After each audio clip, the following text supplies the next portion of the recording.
22,000 এর উপর ভোট আমরা পেয়েছিলাম। 2023 সালে পিঁপড়ামথা আলাদাভাবে লড়েছে।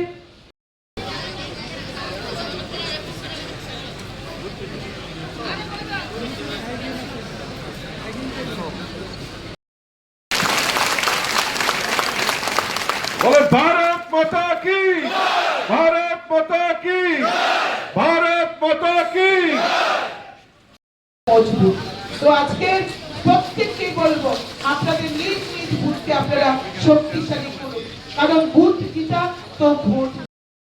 আমাদের পৃষ্ঠা প্রমুখের যিনি কো ইনচার্জ মাননীয় সুভাষ সরকার মহোদয়, তাকে বঞ্চনা করেছিল এই সরকারকে হঠাতে যারা ভূমিকা নিয়েছিল আমাদের পৃষ্ঠা প্রমুখ ভাইয়েরা। এই রাজ্যের সরকার ভারতীয় জনতা পার্টি একা 350 বেশি আসন পাবে। এই দিন আর বেশি দিন নয়, আমরা 350 বেশি আসন নেব এবং এই নিয়ে আবার চর্চা হয়। এবং আমার মনে আছে এখনো আগরতলার বিবেকানন্দ ময়দানে একবার এমন পৃষ্ঠা প্রমুখ 2018 সালে যে একটা জগদ্দল পাথরের মতো সরকার বিগত 25 বছর যাবৎ এই রাজ্যের বুকে শাসন নয়, পঞ্চায়েত সমিতির চেয়ারম্যান রয়েছেন, আমাদের বিএসসির চেয়ারম্যান, আমাদের জেলা পরিষদের সম্মানীয় সদস্যগণ, তাকেও আমি আমার প্রণাম এবং অনেক অনেক শুভেচ্ছা অভিনন্দন জ্ঞাপন করছি। এবং আজকে আপনারা এই হলে যারা উপস্থিত হয়ে আলোচনা করেছেন, আপনারা সবাই জানেন যে আমাদের এখানে দুটো আসন সংখ্যা আছে লোকসভার। তো তার জন্য যে দিনক্ষণ স্থির হয়েছে, একটা হচ্ছে 19শে এপ্রিল পশ্চিম আসনের, আর আপনাদের যে পূর্ব আসনের দিনক্ষণ ঠিক হয়েছে 26শে এপ্রিল। এটাকে সামনে রেখে আমরা এর অনেক আগের থেকে আমরা কাজকর্ম শুরু করেছি। ইলেকশন কমিশন অফ ইন্ডিয়ার ঘোষণার আগে আমরা কাজকর্ম শুরু করেছি। ভারতীয় জনতা পার্টির সমস্ত সৈনিক যারা আছেন তারা কিন্তু 365 দিনই কাজ করেন। আমরা সবাই কিন্তু সবসময় কাজ করি। এবং মাননীয় প্রধানমন্ত্রীজি এবার কার্যকারিণীর বৈঠকে যেটা আমাদের মাননীয় সভাপতিজি বলেছেন, এখানে উনি বলেছেন যে 370 আমাদের ভারতীয় জনতা পার্টির এবার সারা ভারতবর্ষে আমাদের 303 আসন সংখ্যা ছিল, এবার আমাদের টার্গেট হচ্ছে 370। এটা কেন রাখলেন উনি খুলসা করে সেখানে বলেছেন যে 370 ধারা জম্মু অ্যান্ড কাশ্মীরে আবার তাদের স্বাধীনতা ফেরত দেওয়ার জন্য ওনার এই যে 370 ধারা অ্যাবলিশ করেছেন, তাকে সম্মান জানানোর জন্য 370 যে টার্গেট রেখেছেন। শুধু তাই নয়, উনি বললেন যে আমাদের যারা অ্যালাইড, যারা আমাদের সাথে যুক্ত আছে ইন্ডিয়াতে, তাদেরকে নিয়ে আমাদের 400 পার হতে হবে। আমি এখানে খালি বলতে থাকবো, আপনারা খালি বলবেন 400 পার। কতগুলো স্লোগান। জনতা পার্টির সবাই আমরা এক একজন সৈনিক। এখানে আমি সুবল বাবুকে ধন্যবাদ দেব যে আমাদের আগে পৃষ্ঠা প্রমুখের প্রায় 42,000 আমাদের পৃষ্ঠা প্রমুখ ছিল সারা ত্রিপুরাতে। এবার উনি জানালেন প্রায় 66,000, 42,000 থেকে 66,000 প্রায় পৃষ্ঠা প্রমুখ হয়েছে। আমি পৃষ্ঠা প্রমুখের ইনচার্জ ছিলাম, আমি জানি যে কিভাবে পৃষ্ঠা প্রমুখ তাদের কাজ কিভাবে করতে হয় এবং কিভাবে প্রতিটা বাড়িতে যেতে হয়।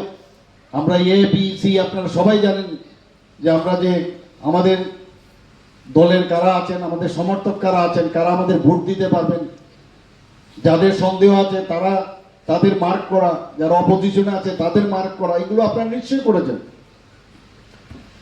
কিন্তু আমি আবার বলবো যে এর মধ্যে সরকারে থাকার ফলে যে জোশটা সরকার না থাকার সময় ছিল, এর মধ্যে কিছুটা খানিকটা হলেও একটু কম। সেটাকে আমরা বলবো যে আরেকটু তার মধ্যে যেন জৌলস আসে, সেই ব্যবস্থাটা আপনারা করবেন। সেই মনের থেকে আপনারা নিশ্চয়ই যাবেন। মাননীয় প্রধানমন্ত্রীজি যেভাবে আমাদেরকে উদ্বুদ্ধ করেন এবং আমরাও চাই আপনাদেরকে এখানে আসার মেইন উদ্দেশ্য হচ্ছে আপনাদের উদ্বুদ্ধ করা। কোনো অবস্থায় চান্স নেওয়া যাবে না। এখানে বলা হয়েছে যে বুথগুলো আমরা হেরেছি, সেই বুথগুলো কোনো অবস্থায় যেন আমরা না হারি। মাননীয় প্রধানমন্ত্রী কি বলছেন, সব সময় দেখুন দেশাত্মক বুথের কথাবার্তা উনি বলেন। উনি কি বলছেন, মেরে মাটি মেরা দেশ, মেরা মাটি মেরা দেশ। আপনারা এখানে যারা আছেন সবাই নিশ্চয়ই পঞ্চায়েত স্তর থেকে আরম্ভ করে সব জায়গার এই মাটি, আমাদের বিভিন্ন যেসব নগর পঞ্চায়েত বা মিউনিসিপ্যালিটি, আগরতলা মিউনিসিপ্যাল কর্পোরেশন, সব জায়গার থেকে, ডিসি থেকে, সব জায়গা থেকে এই মাটি নিয়ে আমরা দিল্লিতে কর্তব্য পথে নিয়ে গেছি। ৭৫ সীমান্ত গ্রাম, বীরকানা, কোনোদিন আমরা এই ধরনের স্লোগান কখনো শুনেছি? উনি সম্মান দিয়েছেন। এর মধ্যে আমাদের এই যে দেশাত্মবোধের ভাবনা, সেখানে কি প্রতিটি সীমান্ত গ্রামে আমরা নিজেরাও গেছি, আপনারাও গেছেন, সেখানে গিয়ে দেশের জন্য যারা বলিদান হয়েছেন, সেই স্বাধীনতা সংগ্রাম থেকে আরম্ভ করে এখন পর্যন্ত তাদের নাম খোদাই করে সেখানে রাখা হয়েছে। এই যে বিষয়, আমরা তো কোনোদিন এইভাবে আমরা চিন্তা করিনি। উনি বলছেন হর ঘর তিরঙ্গা। হর ঘর তিরঙ্গার অর্থ, আমরা আগেও পয়সা দিয়ে আমরা ফ্ল্যাগ কিনেছি, আমরা ফ্ল্যাগ উড়িয়েছি, উত্তোলন করেছি, কিন্তু উনি গত বছর এবং এই বছর যখন হর ঘর তিরঙ্গার কথা বললেন, বিভিন্ন মাপের আমরা ফ্ল্যাগ আমরা কিনেছি এবং তার উত্তোলন করেছি এবং পয়সা দিয়ে কিনতে হবে উনি বলেছেন। এতে করে যারা দেশের জন্য বলিদান হয়েছেন তাদেরকে সম্মান জানানোর জন্য ওনার চিন্তা ভাবনা। উনি এক একটা স্লোগান দেন, সত্যি অবাক লাগে। উনি কি বলছেন, মে চৌকিদার হু। কি বলছেন, মে চৌকিদার হু, অর্থাৎ मैं खुद भी नहीं खाऊंगा, दूसरे को खाने भी नहीं दूंगा। এগুলো আপনারা তো কমিউনিস্টদের রাজনীতিতে শুনেননি, আর কংগ্রেসের রাজনীতিতেও শুনেননি, কারণ ওদের এটা বলতেও পারবে না, কারণ ওরা নিজেরাই এই বিষয়ে কিন্তু রপ্ত, কাজে বলবে কি করে। তো সেই দিশায় আজকে দেশ চলছে, একটা ট্রান্সপারেন্সির সরকার আজকে কেন্দ্রে চলছে, আমাদের ত্রিপুরাতেও সেই দিশায় আমরা কাজ করছি। সেই লক্ষ্য থেকে আমরা পৌঁছতে পারব।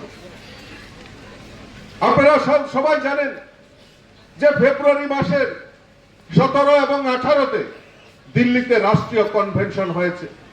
সেখানে আমাদের মাননীয় মুখ্যমন্ত্রী থেকে শুরু করে কল্যাণী রায় থেকে শুরু করে মঞ্চের সবাই সেখানে সেদিন উপস্থিত ছিল।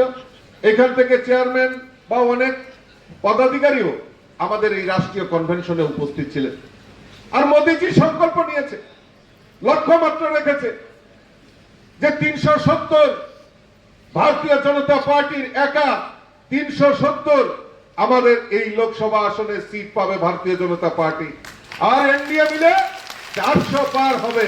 সেই সংকল্প এই ন্যাশনাল কনভেনশনে রাখা হয়েছে।